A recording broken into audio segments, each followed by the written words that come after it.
My guest today is Hayley Rowe. Hayley is a marketing and sales coach, consultant, and LinkedIn lead generation service provider. She helps service-based business owners, especially coaches, build out their client attraction process, get more time back, and boost sales without being held back by social media overwhelm. She shares her FAST framework, marketing and business tips in her Health Coach Nation podcast and in the Marketing Hub Facebook group. So in today's episode, Hayley shares her journey into coaching and emphasizing her background in behavioral change and business development within wellness startups. She outlines strategies for creating measurable coaching packages and the 4 essential steps for client attraction, connecting with ideal clients, engaging them, providing pre-offers, and effectively selling. So let's get into it. All right, Hayley, thank you so much for joining me today. I really appreciate you taking the time. Thank you. I'm excited to be here. Yeah, I am excited that you are a coach and you're not just one type of coach. You are a business coach, you're a life coach. Can you talk a little bit about, for one, I'd love to know if you differentiate those, like how they're different, how you came to become a coach. Yeah. So I had an interest in coaching and personal development at a pretty young age. I was an old soul. I knew I wanted to have a business one day, but I didn't know what I wanted it to look like. And I ended up getting a couple different certifications. One was in behavioral change. One was in, it was called the Human Potential Coaching Certification. So it was all things like personal growth. And I loved it. And I ended up getting my bachelor's in entrepreneurship. And then I started to work in business development and marketing for wellness startups. So what kind of happened is I infused my interest in wellness and personal growth with my interest in business and marketing. And I loved working at these startups because you were on a very fast-paced small team and you were given projects that definitely challenged you. And I had to learn copywriting and marketing and sales and all sorts of things pretty quickly. And what happened was I knew I wanted to have my own business, but I always told myself, oh, no, I'm not ready. I think this is something a lot of coaches tell ourselves. And so I ended up in 2017, one of the companies I worked for had a lot of delays and had to let everybody go in one day. And so I used that as my sign to decide, okay, what do I want to do? And I decided to start coaching on my own. And the reason why I chose the niche that I do, which is working with usually coaches, service providers who make some kind of positive impact, is because I know there's so many talented coaches out there because I was in coaching programs and I, had seen so many life coaches and had so many wellness coaches in my world throughout the years. And they had this gift, but they did not have the marketing and sales savviness to get clients, make an impact, be able to do what they want to do.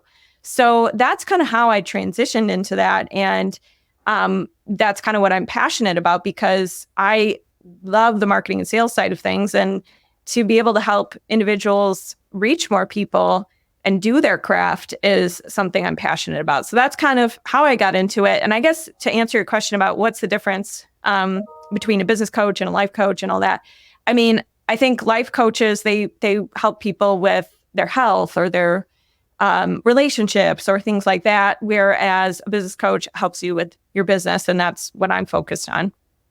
Now, I know there's so many coaches out there, and I've talked to them. I've had coaching throughout my career. How do you differentiate yourself? Because it seems like everyone wants to be a coach. Like I had to write, I used to write content for a lot of magazines, and one of the articles I wrote was on life coaches. And there was I forget the name of it, but there's this source that where you want to find experts, you go to this source and you put out a query. I've never been bombarded by so many people. Like I would have had fewer people come to me if I said, contact me if you're not a life coach. I mean, it seemed like everybody was a life coach. How do you differentiate yourself from, or even what do you suggest, or what do you do with people that helps them differentiate themselves, coaches? Yeah. So there's a couple ways you can differentiate yourself. One is your own story, right? So people relate to you because you maybe went through something they went through, or you had a similar dream outcome that they have. So part of that, my story, something that people say makes me stand out is like I share how I went from having one client at $50 a session because I was just undercharging and, just getting going, Right. to having a full-time business and what it took to get there. So that's something from my story that people pull out. So I think your brand story is a key thing. Your niche, who you work with, right? So if I say I'm a life coach for everybody, then I don't stand out. But if I say I'm a life coach for, insert some specific target audience, that can help you stand out a little bit and be more memorable, especially for that niche. Yeah. The other thing, though, is your framework itself or the tangible outcomes of your coaching, your actual service. So there's ways to differentiate your service. So if you have, so for me, I have something called Grow Your Business the Fast Way. It's an acronym. And it basically is a way for me to communicate. Like, obviously, you and I both know coaching is customized to the client, but there are some principles and things that most clients need to get to a full-time coaching business. And so my FAST framework shares what those are and allows me to provide tangibility to my offer instead of just saying, I just help you with your business. The FAST framework, when I break it down with people on discovery calls and whatnot, goes through the different phases and how it applies to their business and allows me to customize and just more tangibly communicate. And you don't have to have a framework per se, but you need to have some kind of thing within your service that makes it different or better or, more no-brainer for somebody. And then I think the last thing would be just a lot of people just think they overthink like, oh my God, I have to have something so different about me. But really, it's about your pillars and your personality and your brand voice.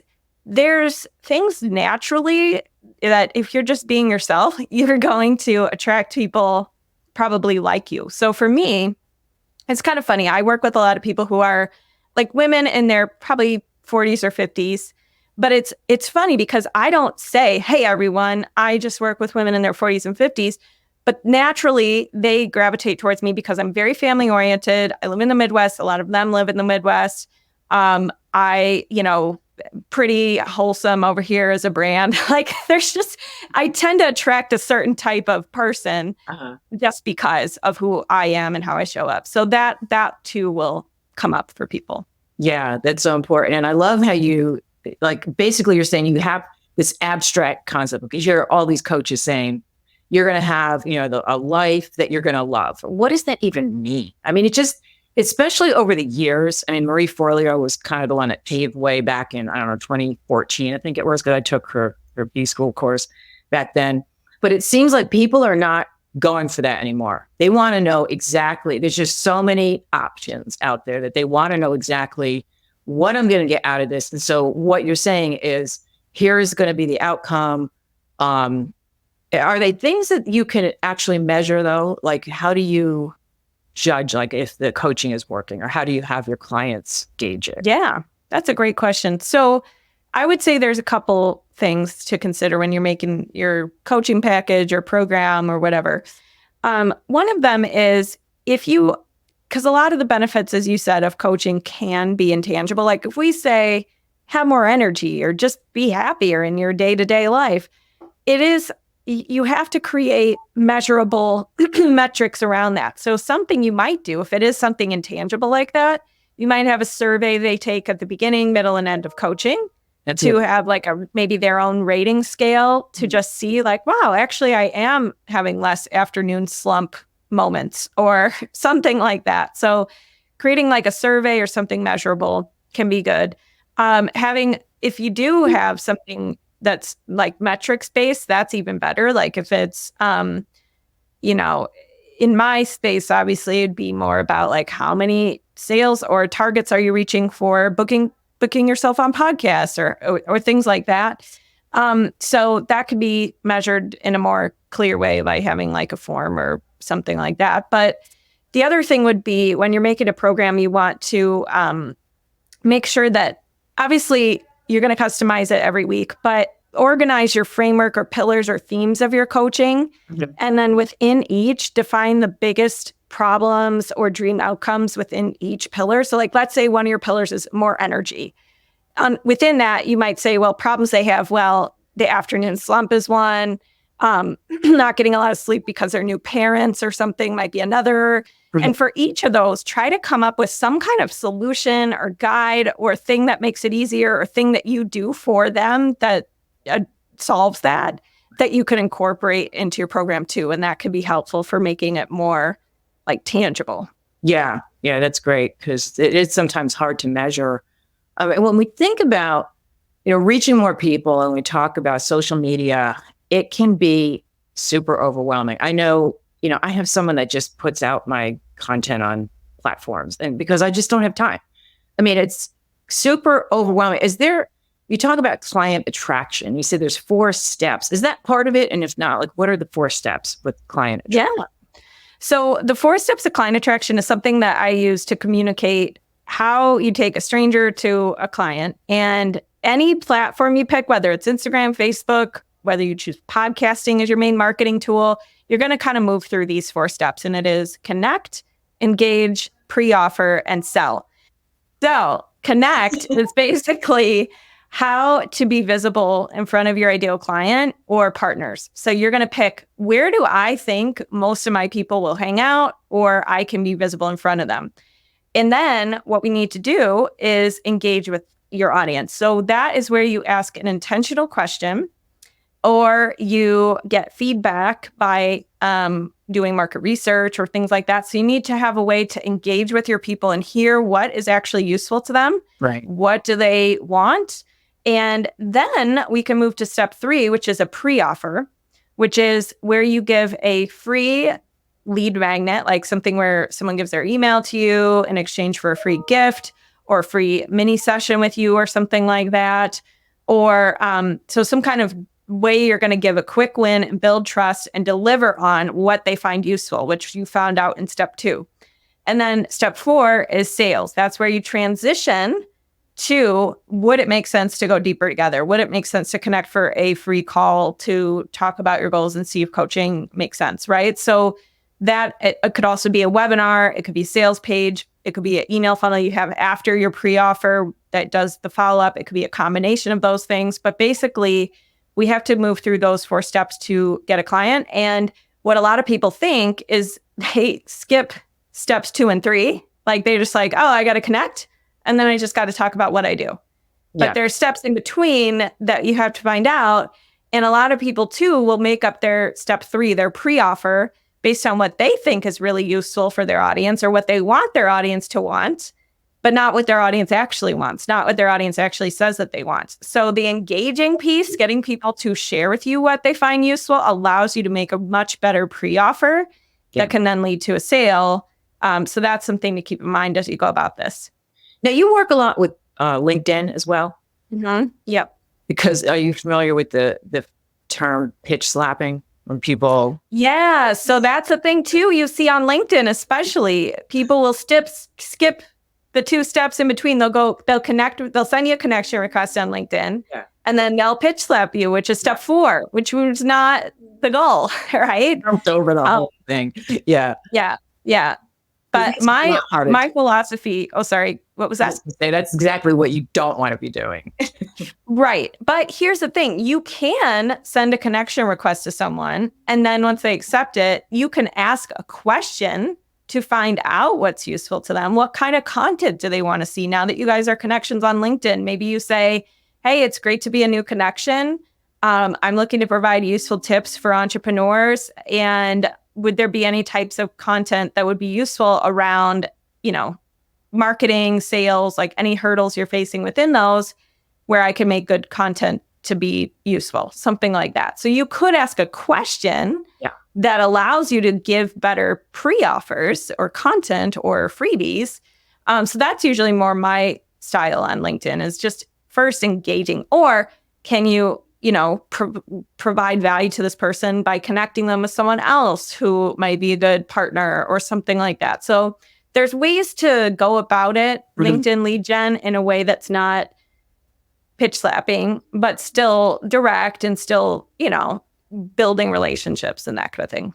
Yeah, more people need to know about that, because so many times, like, I'm hesitant now to even accept invitations. And I just started, like, when I look at what the person's looking for, what they're about, and especially if they have an open to work banner, and then I see that there's something that's like, say it's like a podcast agency or something, and it's like, all right, I'm not doing this, because I know with the next pitch, I know it's going to be a pitch right out of the gate. So I don't even do that. And it's too bad. Yeah, I've had people do that. And then we have AI also doing responses. And now LinkedIn is using AI. And I've noticed that, like, when you first connect with someone, AI was like, oh, well, then follow up with this. And I know a lot of people are using that. And it's like, you have to have some kind of personality behind it. What are some others? So that's actually like a misconception. What, as far as like LinkedIn, like you can just connect and then just jump in with a pitch. What about other types of misconceptions about social media marketing? Yeah.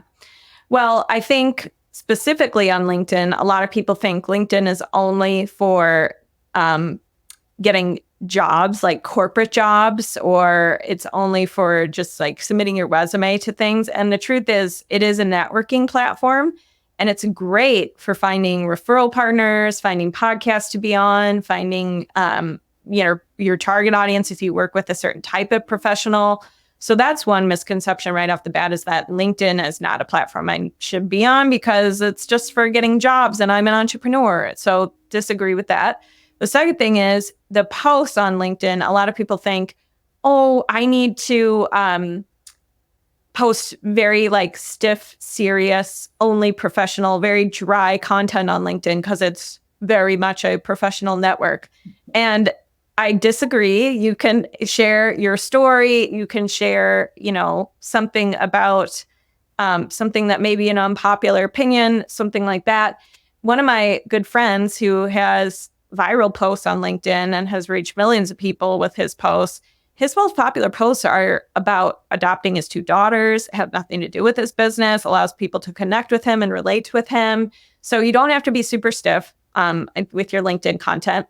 And then I think another thing people just have in general as a misconception with social media is that posting is the answer. And it's something I just have to post more, and they're just posting to post because they have to be visible. And I think that if I could have more people or my clients focusing on collaborations through social media, meaning doing what we're doing here, where we're cross-promoting to our audiences, or doing freebie swaps where we're sharing our freebie with someone else's audience and vice versa, or, inviting someone as a collaborator on your Instagram live so that it shares to their feed too. I think that's a better use of your time. And then I also think it's a better use of your time to actually make your followers and community feel like a community and feel noticed by you and not just a number, like personally welcoming them. Thank you for being a follower on my page. And finding out what they want, giving them a welcome gift. I don't know, but just something that's more connecting with your audience instead of just posting. And I hope people see it. Right. And you don't even have, you have 5 followers, 2% of those people will see it, that kind of thing. Yeah. And what I find, and I've been on there for years, very steadily. I have like 8,000 something followers, not a ton, but there's enough that you can tell I've been consistent. Commenting is huge. Like, you have to comment. And that's how, especially if there's someone that you really want to connect with, but you don't want to be too upfront about it. So you follow them, leave some thoughtful comments. That seems to be a huge help. Yeah. Yeah. And the other thing I'll add is, if you are making your calls, like, I think a lot of people think, I got to post on social media and just in my calls to action, try to sell my thing or try to book sales calls or something like that. But my suggestion is to use a lot of your social media to direct to your email lead magnet or email list, because that's really where you can do a lot more in the nurturing. You can get in people's inbox more easily than them seeing you on social media. And if for some reason something happens like what happened to me, I had a Facebook group that got hacked, had a big, huge group, had a big, huge page too that had like over 7,000 followers, got hacked, had to start over. But thankfully, I have my email list to say, hey guys, like leave that group. It's, we're moving on. And I wasn't just reliant on that platform to run my business. So that's really important too. That's always the argument against using social media to build your list, because even the what was it, Vine, that just was there? Yeah, that was a long time ago. Yeah. And then there was, what was it, Clubhouse, which I don't know if that was actually social media, but that was like, it was here for a minute. Everyone's like, oh, it's the latest, greatest thing. Did you ever go on it? Really? See that? Never. I never got into Clubhouse, but what I am getting into that's kind of trendy is Threads. I'm loving Threads. I'm learning Threads, and I think it's in that sweet spot right now where you have a chance of actually having a lot of people see your posts, compared to what I think it's going to be in the future, where that's going to be harder. So I'm enjoying Threads lately. How does it compare? Because I'm on there too, and I think I posted one. But is it like, we still say Twitter, X. Is it X. like that, or is it? It's similar, meaning like you're right that it is short posts, you best, like where you're just like sharing a thought that you had during the day, or sharing a question and do it on the comment on. Okay. Or sharing an unpopular opinion, like those little short witty, or just like something like that. Or you could do something that's, this is something I see on Threads too, where they'll say like, they'll give you a cliffhanger in their threads, and then in the comments, they'll expand on it. But the thing with Threads is that is similar to Twitter in that way. But the other thing is there's little hashtags now you can use, like hashtag podcast threads, hashtag business threads. And it's cool because when you go to that hashtag, it'll show other people you should, you could comment on their stuff, or that connects with, that allows you to be more visible also if you use that hashtag, but find posts relevant within your niche that you may want to comment on or something like that to be visible too. So I think it's kind of like the early days of Instagram hashtags, where those used to be really useful for getting discovered. Yeah. And now on Instagram, it's not really as big of a deal, but that's what I like about it. And I also like how the algorithm works on Threads, where if you're going to instantly start to see more posts that you want to see. If you comment on a networking thread, or you comment on a post where someone was looking for a health coach, if you're a health coach, for some reason, Threads will start to show you more like that you want to see, that you want to engage on. So I like that about it as well. Yeah. What about Substack? Are you on that? Do you ever get on? That I'm not on, so I have no expertise on that one. Because there's a lot of people saying that it's about building, you can have a newsletter on there, and you can get subscribers, paid subscribers on there, which, as excited as I sound about it, still haven't done that because there's just so much time. Yeah. Do you have a favorite social media platform? Like, what do you? Yeah. Yeah, you bring up a good point about the time piece. So my favorite one, because I find it low maintenance, is LinkedIn. I don't have to post all the time to be successful. I just am more focused on, my actual messages inbox and making sure I'm checking questions, or I'm checking collab chats I'm having and whatnot. So I just find it a lot easier than the other platforms. Instagram, sadly, I use Instagram and I post on there a lot, but it's not my favorite anymore because it's just so hard nowadays to like get visible and be seen and connect. And so yeah, I'd say LinkedIn is probably my favorite. I'm kind of surprised, just because it seems like, well, you said that your clients are mainly 40s and 50s, because I think that would be a good place down on LinkedIn. Because that's yeah. I mean, they love Facebook too. Don't get me wrong, but and I help them with. I think too, the social media platform you pick has to be based on what can you be consistent with. Like LinkedIn, I can be consistent with because it's not super hard. I don't have to dance in Instagram Reels. So for my clients, it's the same thing. If they don't want to be doing that kind of stuff, we probably don't pick Instagram. We maybe go with Facebook or so. Yeah, I think.